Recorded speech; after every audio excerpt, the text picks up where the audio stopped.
अगर ये भक्त होगा तो 4 बजे सवेरे उठ जाएगा और भगवान का भक्त उठते ही राम राम कहता है। अगर ये राक्षस होगा कोई मायावी तो ये 10:30 बजे तक सोएगा और फिर जब उठेगा तो उठते ही पहले कहेगा चाय लाओ चाय लाओ, क्योंकि राम राम तो कह नहीं सकता ये।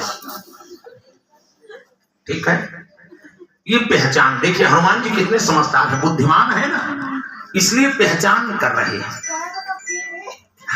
लो तब जो आज आप लोग पी रहे हो ना ग्रीन टी आती है ना, ग्रीन टी, तब ग्रीन टी थी, वही दोबारा लौट के फिर आ गई।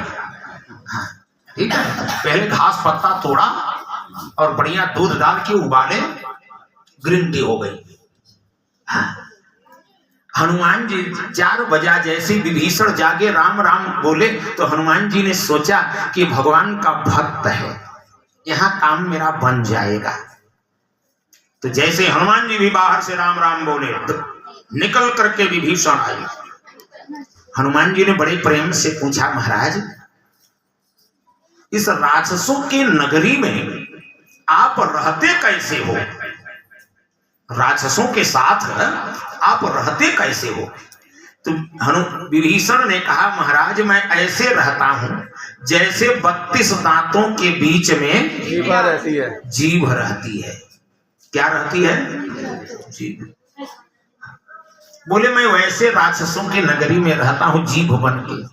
दांत कहता है हम 32 हैं, इधर उधर हुआ कि काट दूंगा, जबकि जीभ हमेशा दांत की सहायता करता है। दांत में कोई चीज फंस जाए तो तब तक जीभ वहीं भागती रहेगी जब तक उसे बाहर न निकाल दे। लेकिन दांत इतना नालायक है कि कभी 19-20 जरा सी जीभ की हो जाए तो काटने से भी बाज। कभी कभी आप लोग कहते हैं जीभ कट गई, काटने से भी बाज। लेकिन हनुमान जी क्या कह रहे हैं? जो विभीषण ने कहा दांतों के बीच में जीभ, हनुमान जी का बहुत बढ़िया, बहुत सुंदर। विभीषण ने कहा महाराज सांत्वना देने आए हो कि जले पे नमक छिड़कने आए हो? दांतों के बीच में जीभ रहे, अच्छी बात है क्या? हनुमान जी ने कहा बहुत बढ़िया।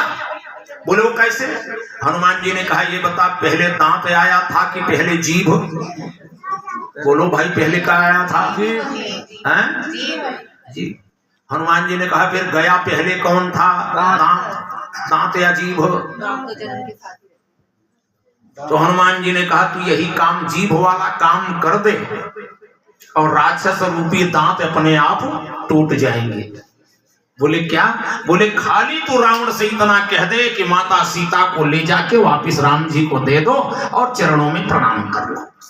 ये बात रावण मानेगा नहीं, तुझे लात मार के निकाल देगा और तुम आ जाना राम जी के पास, तुम तो बच जाओगे और दांत रूपी सारे राक्षस समाप्त हो जाएंगे। बोल हनुमान जी महाराज की जय। वहां भी मिले और दूसरी सहायता अशोक वाटिका में जब पहुंचे तो दूसरी सहायता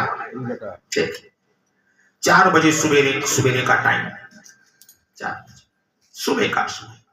और जैसे ही हनुमान जी वाटिका में पहुंचे तो वहां पे एक राक्षसी है राम भक्ता, जिसका नाम है त्रिजटा। क्या नाम है? त्रिजटा। ये भगवान की परम भक्त है। त्रिजटा सीता को राक्षसियों को बता रही है कि आज हमने एक सपना देखा कि लंका में एक बानर आया है और लंका जला दिया।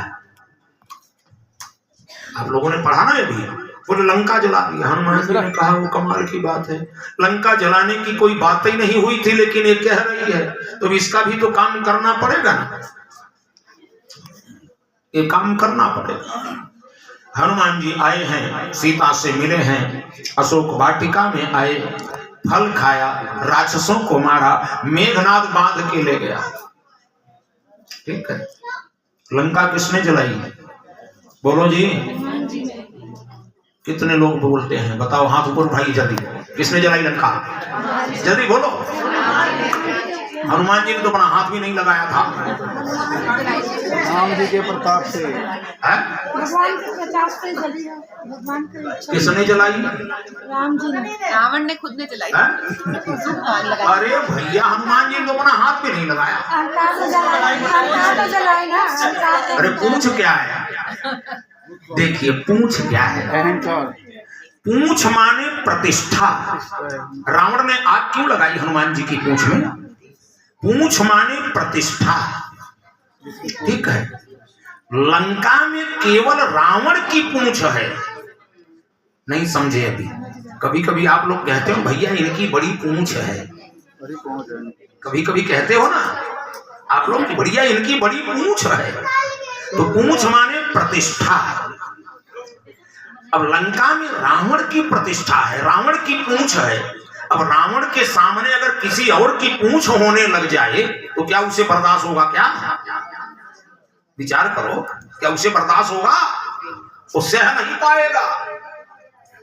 ठीक है, पहली बात। दूसरी बात, वह आग किसने लगाई ये अभी बताते हैं। थोड़ा सा 2-4 दोहा और आगे बढ़ो। अरे बजरंग बली